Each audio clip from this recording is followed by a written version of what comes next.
அண்ணாச்சி சென்னையில் ரொம்ப நாளாக கடை வச்சிட்ருக்காரு எங்கள் ஏரியாவில். அவர்கிட்ட நான் பேசின போது, அண்ணாச்சி எப்படி வியாபாரம்லாம் போகுது, ஆன்லைன் ஷாப்பிங்லாம் வந்துடுச்சு, பெரிய பெரிய சூப்பர் மார்க்கெட்டெல்லாம் வந்துச்சு, ஒரு பாக்கெட் பால் கூட வீடு தேடி வருது, உங்களுக்கு எப்படி வியாபாரம் போகுதுன்னு சொல்லி கேட்டேன். எனக்கு நல்லாதாம்மா வியாபாரம் போகுது, பெரிய பெரிய சூப்பர் மார்க்கெட் வந்தாலும் ஆன்லைன் ஷாப்பிங் வந்தாலும் எனக்கு ஒரு கஷ்டம் இல்லை. ஏன்னா அவன் ரூ. 1 ரூ. 2 ரூ. 10 வியாபாரம் பார்க்க மாட்டான், நான் வியாபாரம் பார்ப்பேன். பெரிய பெரிய சூப்பர் மார்க்கெட்டில் போனால் நீங்கள் ஆயிரக்கணக்கில் ஜாமான் வாங்கணும், ஆயிரக்கணக்கில் ஜாமான் வாங்கினாலும் அவன் ஒரு கவர் கூட சும்மா கொடுக்க மாட்டான். நான் ரூ. 10 ஜாமான் வாங்கினாலும் கவர் கொடுப்பேன். அதனால ஒரு மாதம் ஃபுல்லாக கடன் கொடுப்பேன். அதுவும் சில ஏழைகள் ஒரு மாதம் ஆகி கடன் கட்ட முடியலனாலும் 2 மாதம் 3 மாதம் வரைக்கும் கடன் கொடுத்துட்ருப்பேன். அவங்க என்னால் சாப்பிட்டுட்ருப்பாங்க. ஆனால் உங்கள் ஆன்லைன்லேயும் உங்கள் பெரிய பெரிய சூப்பர் மார்க்கெட்டில் ஒரு ரூ. 10 ஏன் ரூ. 1 கூட கடன் வாங்க முடியாது, ஒரு கவர் கூட இலவசமாக வாங்கிட்டு வர முடியாது.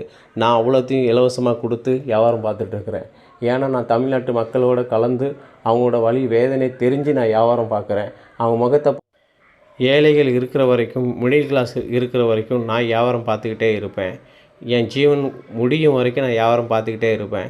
ஏன்னா நான் ஊர்லேருந்து வந்து இந்த சென்னையில் வந்து ரொம்ப வருஷமாக வியாபாரம் பார்த்துட்ருக்குறேன். எனக்கு இந்த வியாபாரத்தை தவிர, இந்த சின்ன கடை தவிர வேறு எதுவுமே தெரியாது.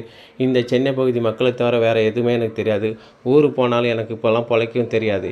எனக்கு தெரிஞ்சதெல்லாம் இந்த தக்காளி, கத்திரிக்காய், வெங்காயம், பால் பாக்கெட்டு, தயிர் பாக்கெட்டு, ரூ. 10 சிப்ஸு, இது தான். இதை நம்பி மக்கள் வராங்க, நான் அவங்களுக்கு வியாபாரம் பார்க்குறேன். அவங்க மூலமாக நான் நல்லா இருக்கிறேன், மக்கள் என் மூலமும் நல்லா இருக்கிறாங்க. நான் நல்லா தரமான பொருளை கொடுத்து விற்கிறேன். ஆன்லைனில் மாதிரி ஏமாத்தலைங்கிறாரு.